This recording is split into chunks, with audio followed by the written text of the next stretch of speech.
এবং ওই সময় সিকিউরিটি কনসার্নের কারণে আমি সালমান নামে আমি সবার সাথে যোগাযোগ করতাম। আল জাজিরার অনুসন্ধান ইনভেস্টিগেটিভ জার্নালিস্ট জুলকারনাইন সাহির ভাইও আমাদেরকে বিভিন্নভাবে হেল্প করেছিল। মাহফুজ আব্দুল্লাহ, নাহিদ, আসিফ, সার্জিস হাসনাত, আব্দুল কাদের, আবু বকর মজুমদার থেকে শুরু করে সবার সাথে আমাদের প্রথম বর্ষ থেকে যোগাযোগ ছিল। এবং আমরা দীর্ঘদিন ধরে ক্যাম্পাসে শিক্ষার্থীদের স্বার্থ সংশ্লিষ্ট দাবি দাওয়া নিয়ে আমরা আন্দোলন করছিলাম। যেহেতু ক্যাম্পাসে শিবির পরিচয় দিলে তাদেরকে মেরে ফেলা বৈধ ছিল, ওই দিনেই আমরা শপথ নিয়েছিলাম আমরা আমাদের এই আন্দোলনটাকে আর কোটার মধ্যে সীমাবদ্ধ রাখবো না। ফেসিবাদ মুক্ত বাংলাদেশ বিনির্মাণ আগ পর্যন্ত আমরা আমাদের লড়াইকে চালিয়ে যাব। এই আন্দোলনটাকে আমরা শুধুমাত্র ঢাকা বিশ্ববিদ্যালয় না, আমরা সারা দেশে ছড়িয়ে দেব। এবং আপনারা যদি এই 9 দফা দেখেন, এই 9 দফায় এমনভাবে এটা তৈরি করা হয়েছে যে এই 9 দফাটা যদি মানা হয় তাহলে হাসিনার তার ক্ষমতা থেকে তার পদত্যাগ অবশ্য করতে হবে, তার ক্ষমতার মসনদ ভেঙে চুরমার হয়ে যাবে। 9 দফার যে বিষয় যে টেক্সট আছে সেই টেক্সটটা সবাইকে সকল সাংবাদিকদের কাছে মেসেজ করে এইভাবে পাঠিয়ে তারপর আবার সিমটা খুলে এরপর হচ্ছে আবার ব্যাক করা। আমরা আল্লাহ তাআলা আমাদেরকে লিড করার সুযোগ দিয়েছে এবং এখানে আমরা যদি দেখতে পাই ওই সময়ে যাত্রাবাড়ি, মিরপুর, রামপুরা, বাড্ডা থেকে শুরু করে সারা দেশের স্বতঃস্ফূর্ত মুক্তিকামী জনতা তারা রাস্তায় নেমে পড়েছিল। কিন্তু আমরা দেখতে পাচ্ছি হিস্ট্রিক্যাল করাপশন হচ্ছে, এখানে মিথ্যাকে সত্য হিসেবে চালিয়ে দেওয়া হচ্ছে। শহীদদের রক্তের উপরে এই আজাদি এসেছে। গত 16 বছর শিবির কোথায় ছিল, তো তাদের লড়াই কি ছিল? আন্দোলন যখন শুরু হয়েছিল 5 জুন, সেই আন্দোলনের শুরু থেকে এখানে সকল ছাত্র সংগঠন, বন্ধুবদিন ছাত্র সংগঠন সমন্বয়করা যুক্ত ছিল এবং আমরাও ছিল। এবং কিছু মানুষ তারা ইসলামী ছাত্র শিবির নিয়ে তারা কোয়েশ্চেন করছে গত 16 বছর শিবির কোথায় ছিল, তো তাদের লড়াই কি ছিল? গত 16 বছর ইসলামী ছাত্র শিবির সবচেয়ে বেশি মজলুমের শিকার হয়েছে। গত 16 বছর ইসলামী ছাত্র শিবির সবচেয়ে বেশি লড়াই করেছে। এদেশের আপামর ছাত্র জনতাকে সাথে নিয়ে ইসলামী ছাত্র শিবির সব সময় ছিল। দেশের প্রতিটি প্রান্তর ইসলামী ছাত্র শিবির ছিল, প্রতিটি ক্যাম্পাসে ইসলামী ছাত্র শিবির ছিল। ইসলামী ছাত্র শিবিরের প্রাইভেট ইউনিভার্সিটির একটা ওয়ার্ডের সভাপতি মার্চ ফর ডেমোক্রেসিতে যেদিন আমাদের বন্ধুপ্রতিম ছাত্র সংগঠনের নেতৃবৃন্দ এবং আমাদের বড় রাজনৈতিক দলের নেতৃবৃন্দ যেদিন রাস্তায় নামেনি, সেদিন ইসলামী ছাত্র শিবিরের কর্মী, ইসলামী ছাত্র শিবির দায়িত্বশীলরা ঢাকা রাজপথে নেমেছিল। ঢাকা রাজপথে নেমে তারা তাদের জীবনকে বিলিয়ে দিয়েছিল। ইসলামী ছাত্র শিবির সবসময় ঐক্যের কথা বলেছিল, কিন্তু বিভিন্নভাবে ইসলামী ছাত্র শিবিরকে আদারিং করা হয়েছে, ইসলামী ছাত্র শিবিরকে ডিহিউম্যানাইজেশন করা হয়েছে। শিবিরের যে মানবাধিকার ছিল সেই মানবাধিকারকে কেড়ে নেওয়া হয়েছে। শহীদদের রক্তের উপরে এই আজাদি এসেছে। শহীদদের যে আকাঙ্ক্ষা, সে আকাঙ্ক্ষার কথাগুলো আমরা সবসময় বলছি, সব জায়গায় গিয়ে বলছি। কিন্তু আমরা দেখতে পাচ্ছি হিস্ট্রিক্যাল করাপশন হচ্ছে, এখানে মিথ্যাকে সত্য হিসেবে চালিয়ে দেওয়া হচ্ছে। সে দায় থেকে কিছু ঘটনা আমি আপনাদের সাথে শেয়ার করতে চাই এবং এটা আমাদের সবার জানার অধিকার আছে, যেন মিথ্যা ইতিহাস রচিত না হয়। এই আন্দোলন যখন শুরু হয়, এই আন্দোলনে আমাদের সাধারণ শিক্ষার্থীদের স্বতঃস্ফূর্ত অংশগ্রহণ ছিল এবং আমরাও ছিলাম। এবং আন্দোলনের যে মূল সমন্বয়করা ছিল মাহফুজ আব্দুল্লাহ, নাহিদ, আসিফ, সার্জিস হাসনাত, আব্দুল কাদের, আবু বকর মজুমদার থেকে শুরু করে সবার সাথে আমাদের প্রথম বর্ষ থেকে যোগাযোগ ছিল।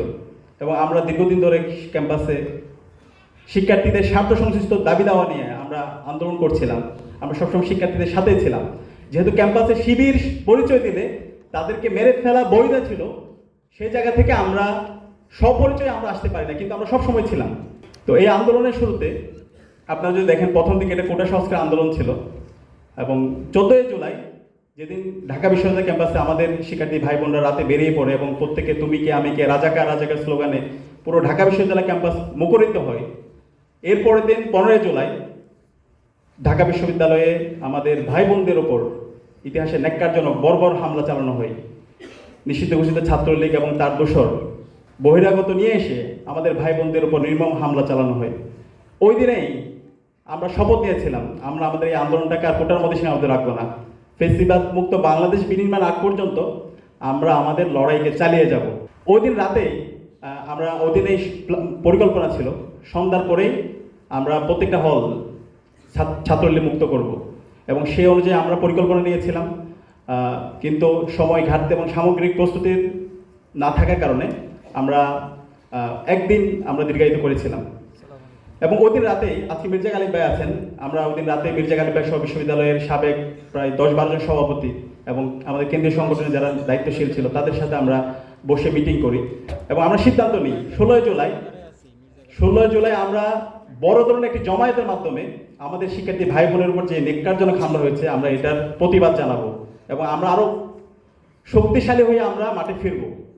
এবং তারই আলোকে আপনারা দেখতে পেয়েছেন 16 জুলাই ঢাকা বিশ্ববিদ্যালয়ের শহীদ মিনারে লোকে লোকারণ্য হয়েছে প্রত্যেকটা হল থেকে এবং ঢাকার বিভিন্ন প্রান্ত থেকে মুক্তকামী জনতা তারা মিছিল নিয়ে আসে এবং ওই দিনেই পুরো ঢাকা বিশ্ববিদ্যালয়ে ওই দিন রাত থেকে ছাত্রলীগ মুক্ত হয় এবং নিষিদ্ধ ঘোষিত ছাত্রলীগ এবং তার দোসররা তার ক্যাম্পাস থেকে পালিয়ে যায়। 17 জুলাই গাইবানা জানাজা হয় এবং এই গাইবানা জানাজায় যে সামনে কফিনগুলো ছিল এই কফিনগুলো ঢোকাতে আমাদের অনেক বেশি ব্যাগ পেতে হয়েছিল। আমরা শাহবাগ দিয়ে চেষ্টা করেছিলাম, এরপরে আমাদের চাঙ্গারপুল দিয়ে চেষ্টা করেছিলাম, সর্বশেষ আমাদের পলাশি দিয়ে চেষ্টা করেছি, ওখান থেকে পারে পরে নীলক্ষেত দিয়ে আমাদের ঢুকাতে হয়েছে এবং এইভাবে বিভিন্ন ক্রিটিক্যাল টাইমের মধ্যে দিয়ে আমাদেরকে যেতে হয়েছে এবং গাইবানা জানাজা পরবর্তী আমাদের উপর হামলা চালানো হয় এবং ওই দিন প্রত্যেকটা হল ক্যাম্পাস বন্ধ করে দেওয়া হয় এবং ক্যাম্পাস বন্ধ করে দেওয়ার পরে একটা সংকট তৈরি হয়। যে ক্যাম্পাস থেকে যে ঢাকা বিশ্ববিদ্যালয় থেকে আন্দোলনটা শুরু হয়েছে সেই ক্যাম্পাসটা বন্ধ ঘোষণা করা হয়েছে। এখন করণীয় কি করা যায়? তখন আমরা সিদ্ধান্ত নিলাম এই আন্দোলনটাকে আমরা শুধুমাত্র ঢাকা বিশ্ববিদ্যালয় না আমরা সারা দেশে ছড়িয়ে দেব। মূল সমন্বয়ক যারা ছিল তাদের সাথে কথা হলো এবং কেন্দ্রীয় সংগঠন আমাদের দায়িত্বশীলদের সাথে আমরা কথা বললাম, এর পাশাপাশি প্রাইভেট ইউনিভার্সিটি যারা দায়িত্বশীল ছিল ওনাদের সাথে কথা বললাম, সামগ্রিকভাবে সবার সাথে কথা হয় এবং আলহামদুলিল্লাহ এরপর দিন 18 জুলাই আমরা প্রাইভেট ইউনিভার্সিটি সহ সারা দেশে সকল আপামর ছাত্র জনতার স্বতঃস্ফূর্ত আমরা বিস্ফোরণ দেখতে পেয়েছি, যার মাধ্যমে এই আন্দোলনটা সারা দেশব্যাপী ছড়িয়ে পড়ে এবং ওই সময় আমরা শুনতে পাচ্ছিলাম যে কোনো সময়ে ইন্টারনেট অফ হয়ে যেতে পারে এবং কারফিউ জারি করা হইতে পারে। তো আমরা তখন সবাই বসে বিশ্ববিদ্যালয়ে এখানে মির্জা গালিব ভাই আছে এবং রিফাত ভাই আছে, এরকম আমরা 7-8 জন সভাপতিরা আমরা বসে আমরা কর্মসূচি প্রণয়নের ব্যাপারে আমরা সিদ্ধান্ত নিচ্ছিলাম। আমরা এমন একটি কর্মসূচি আমরা নির্ধারণ করব, এমন কর্মসূচি থাকবে যেখানে নেতা থাকুক আর না থাকুক কিন্তু আন্দোলন চলতে থাকবে এবং সেই আলোকে আমরা 9 দফা তৈরি করেছিলাম। এই 9 দফা আমরা 18 জুলাই তৈরি করেছিলাম এবং 9 দফা তৈরি করার পরে 19 জুলাই আপনারা জানেন কারফিউ জারি করা হয়েছিল, ইন্টারনেট ব্ল্যাক আউট, হঠাৎ করে ইন্টারনেট নাই, পুরো দেশে অন্ধকার, কি হচ্ছে কেউ কিছু বুঝতে পারছিল না।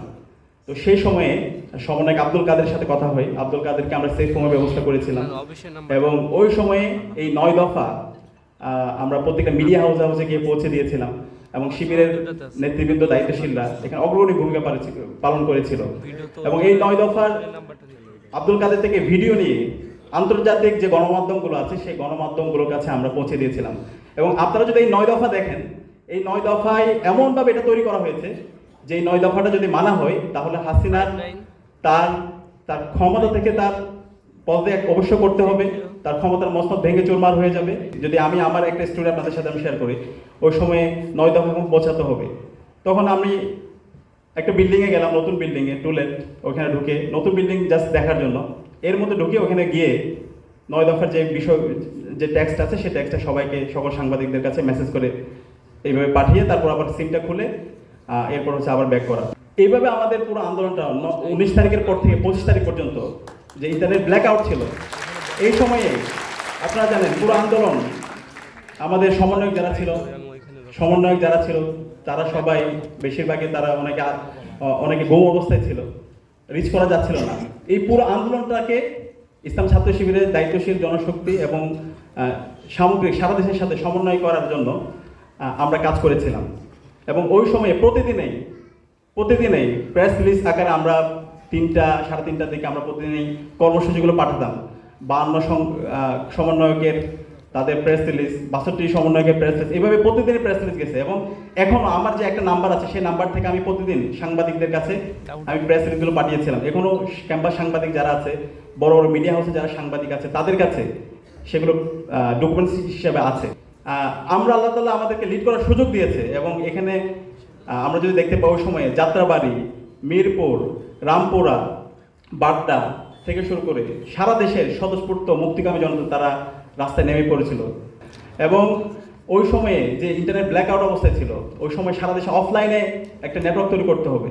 সে অফলাইনে নেটওয়ার্ক তৈরির কাজটা করেছিল আমাদের বিশ্ববিদ্যালয়ের সাবেক সভাপতি ছিল এবং কেন্দ্রের বর্তমান সাহিত্য সম্পাদক সিফকাতুল্লাহ ভাই এবং এর পরবর্তীতে 25 তারিখের পরে আমাদের সবাই দেখা গেছে হচ্ছে মানে অনেকে হতাশ, আর সম্ভব না, হাসিনা টিকে গেছে, এখন আবার হচ্ছে আমাদের ক্যাম্পাসে ফিরতে হবে, অনেকের এই ধরনের বিভিন্ন ধরনের পরামর্শ আসছিল। কিন্তু আমরা শপথ নিলাম যে এতগুলো মানুষের জীবন গেল, প্রায় 600 থেকে 700 মানুষ শহীদ হলো, এই শাহাদাতের সাথে, এই শহীদদের সাথে আমরা বিট্রে করতে পারি না। ফেসিবাদ মুক্ত বাংলাদেশ বিনির্মাণ আগ পর্যন্ত আমরা আমাদের লড়াই চালিয়ে যাবো ইনশাআল্লাহ। সেখানে যদি আমি একজন থাকি, একাই আমরা লড়াই চালিয়ে যাবো ইনশাআল্লাহ। সে আলোকে আমরা তখন আমাদের মূল সমন্বয়ক যে 6 জন ছিল প্রথম দিকে, প্রথম স্তরের, আমরা যখন তাদেরকে গুম করে ফেলা হলো, তাদেরকে ডিবি কার্যালয়ে নিয়ে যাওয়া হলো, তখন দ্বিতীয় সারির যারা সমন্বয়ক ছিল আমরা তাদেরকে সেফ হোমের ব্যবস্থা করলাম। এবং ওই সময়ে আপনারা জানেন আল জাজিরার অনুসন্ধান ইনভেস্টিগেটিভ জার্নালিস্ট জুলকারনাইন সাহির ভাইও আমাদেরকে বিভিন্নভাবে হেল্প করেছিল, এবং দেশীয় এবং আন্তর্জাতিক বিভিন্ন সাংবাদিক, সুশীল সমাজের প্রতিনিধি, তাদের সাথে আমার রেগুলার যোগাযোগ হতো। এবং ওই সময় সিকিউরিটি কনসার্নের কারণে আমার নামটা আমি সালমান নামে আমি সবার সাথে যোগাযোগ করতাম, যেহেতু সামগ্রিক সিকিউরিটির বিষয়গুলো মাথায় রাখতে হবে। তো সালমান নামে আমি সবার সাথে যোগাযোগ করতাম, অনেকের সাথে তখন যোগাযোগ করতো, তখন তাদেরকে আমরা সেফ হোমের ব্যবস্থা করেছিলাম। এবং প্রথম শহীদদের যে তালিকা প্রকাশ করা হয় স্টুডেন্টস এগেইনস্ট অপারেশন নামে একটি প্ল্যাটফর্ম থেকে আব্দুল হান্নান মাসুদ প্রেস কনফারেন্সের মাধ্যমে পেশ করেছিল, সেই তালিকাটা আমরা তৈরি করেছিলাম। 19 তারিখ থেকে 25 তারিখ পর্যন্ত আমরা প্রতিদিন আমাদের অনেকগুলো টিম আমরা ভাগ করে নিয়েছিলাম। তখন আমাদের একটা টিম, তারা প্রত্যেকটা হাসপাতালে যেত, হাসপাতালে গিয়ে লাশের স্তূপ পড়ে আছে, সেখানে গিয়ে তাদের পরিচয় যতটুকু পারা যায় সেটা আমরা আইডেন্টিফাই করার চেষ্টা করতাম। এবং এই আলোকে আমরা তালিকা প্রকাশ করেছিলাম, এবং এটাই ছিল সর্বপ্রথম শহীদদের তালিকা। এরপরে যে কর্মসূচিগুলো হয়েছে 2 তারিখ পর্যন্ত, প্রত্যেকটা কর্মসূচিগুলো সবার সাথে পরামর্শ করে, যতগুলো স্টেক হোল্ডার ছিল ওইখানে সকল অংশীজনদের সাথে পরামর্শ করে আমরা সার্বজনীনভাবে আমরা আমাদের কর্মসূচিগুলো প্রণয়ন করার চেষ্টা করতাম। এখানে যে remembering hour heroes, March for justice, চোখে এবং মুখে লাল কাপড় বেঁধে প্রতিবাদ জানানো, শোককে প্রতিহত করা, এইভাবে যতগুলো কর্মসূচি ছিল সবগুলো কর্মসূচিতে আমরা সবার সাথে পরামর্শ করে এবং সমন্বয়কদের সাথে পরামর্শ করে আমরা এগুলো নির্ধারণ করার চেষ্টা করতাম। আলহামদুলিল্লাহ এর প্রেক্ষিতে আমরা শেষের দিকে দেখতে পেয়েছি মার্চ ফর জাস্টিস প্রোগ্রামের মাধ্যমে শিক্ষার্থীরা আবার এবং আপামর ছাত্র জনতা তারা আবার মাঠে নেমেছে। এবং এর প্রেক্ষিতে পরবর্তীতে আমরা 2 তারিখ যখন মূল সমন্বয়কদের মুক্তি হয় এবং তাদের সাথে সমন্বয় করে 3 তারিখ অসহযোগ আন্দোলন এবং 1 দফা ঘোষণা করা হয়। এরপর হচ্ছে 4 তারিখ যে শাহবাগে প্রোগ্রাম হয়, সেই প্রোগ্রামের পরবর্তীতে 5 তারিখ ফতেহ গণভবনের মাধ্যমে আমরা ফেস্টিভ্যাল মুক্ত আলহামদুলিল্লাহ বাংলাদেশ পেয়েছি। আলহামদুলিল্লাহ।